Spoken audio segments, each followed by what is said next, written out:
Hello everyone! Today, I'll show you how to use Zilch on Amazon.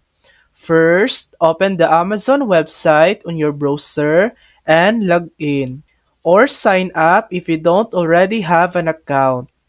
On the top right, click on your profile and go to Account. Scroll down and select your payments.